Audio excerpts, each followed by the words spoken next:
Prime Minister, along with Free National Movement officials, taking Grand Bahama by storm. From the office of the Prime Minister, the party's Thanksgiving celebrations to the House of God, our ZNS News team was there. The Bahamas and U.S. relations solidified during a special ceremony on board a U.S. vessel.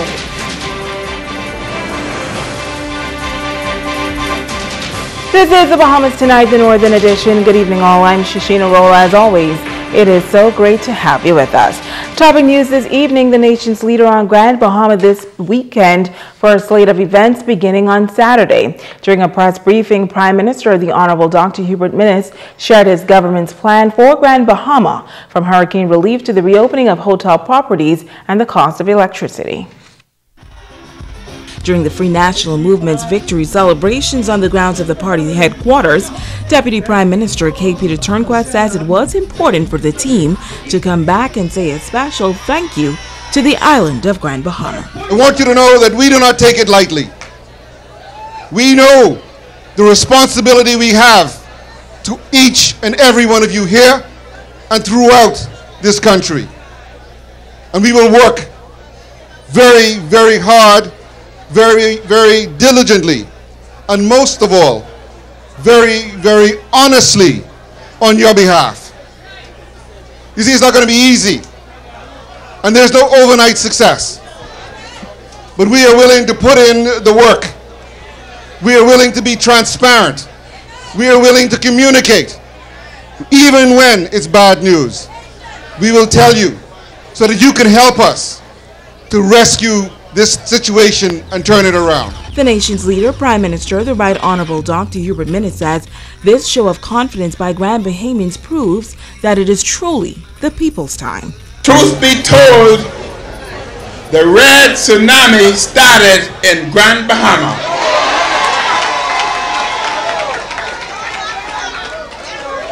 I came to Grand Bahama and I asked you for 5 seats. You delivered all 5 for me. Would you believe there was no pain? I did not have to perform as a Syrian section.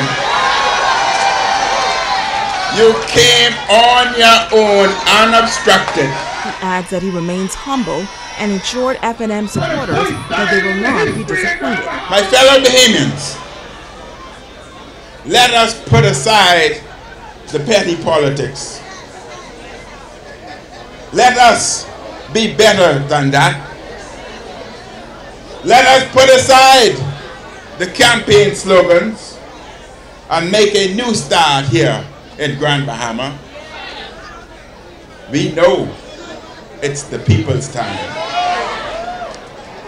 We must not only talk about the people, but we must ensure that it's really the people's time. Thank you once again. And I will be back, Grand Bahama.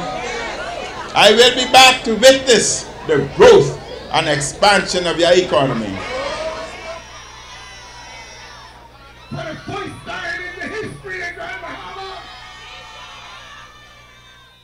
Thanksgiving at Calvary Temple Assemblies of God. The nation's leader, along with parliamentarians and other government officials, worshiping with supporters and asking for prayers as they work diligently to bring renewed energy to the nation.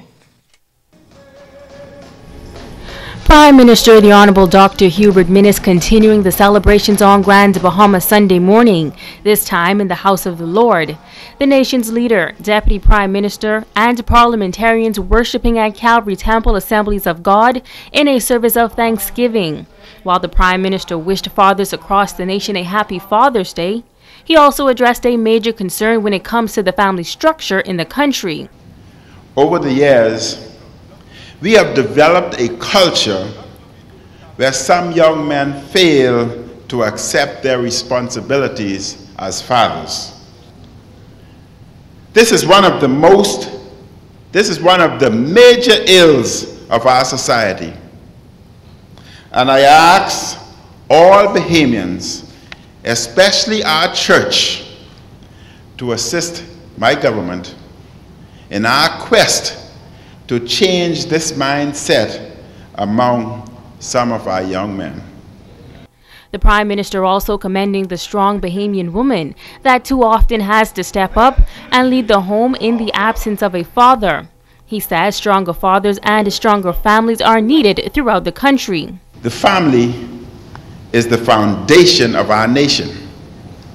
We need more godly role models to strengthen the Bahamian family.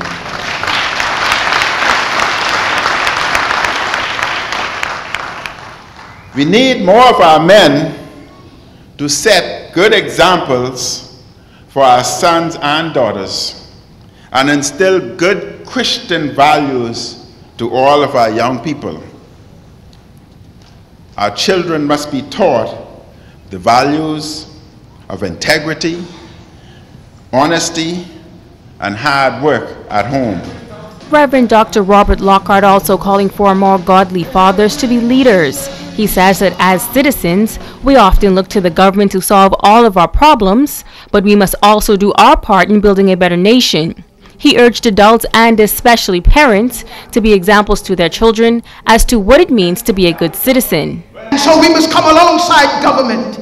We must pray for our government that God gives them wisdom, knowledge, and understanding, that they would govern well. But we must also strive that we would also be good citizens. And we must pass this on to our sons and our daughters. I still believe that our greatest contribution to our nation is to be good parents, is to be good fathers, and to be good mothers, and to raise up good citizens. Because if we do that and multiply it by the hundreds and by the thousands, we continue to make our nation great and to make it well. The nation's leader and his parliamentary colleagues were also recognized by the congregation with special gifts in recognition of Father's Day. Megan Shepard, ZNS Network News. Well, the nation's leader also hosting a special press conference for members of the media to address the way forward on Grand Bahama. He says Grand Bahama promised 5 seats during the general election, and that is what they delivered. While the nation's chief, the Right Honorable Dr. Hubert Minnis, traveled to Grand Bahama for the Free National Movement's victory celebrations, he took time out to meet with the press to share his government's plan for the island of Grand Bahama moving forward. The recovery of Grand Bahama will be a collective effort, and we will fulfill our commitment to the people of Grand Bahama. The Ministry of Grand Bahama has now been incorporated into the office of the Prime Minister, and this will provide Grand Bahama with the tools to make this office more effective in meeting your needs. I have chosen to serve as the substantive minister, and the Minister of State is responsible for the day-to-day running of the office in Grand Bahama. He says Grand Bahama is well represented and noted that being debated in the House of Assembly at the moment are a number of projects that they hope will help to revitalize Grand Bahama's ailing economy.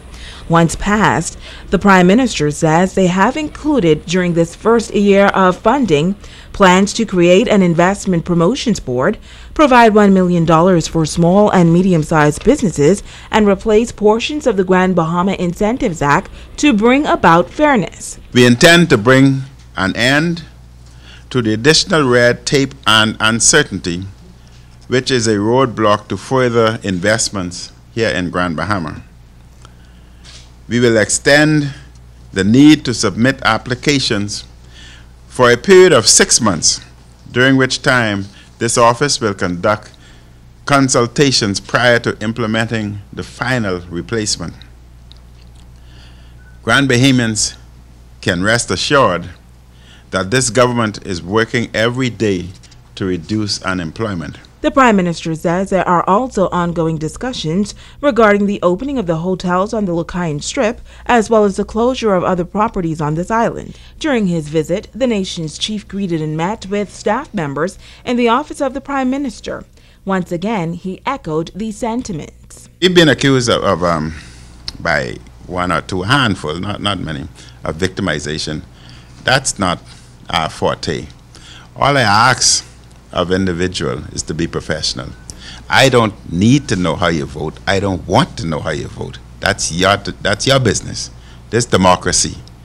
But if you're working here, then don't bring your politics here. Just work. If you bring your politics here, then I'll fire you. Full stop. Stay with us. There's more news right after this.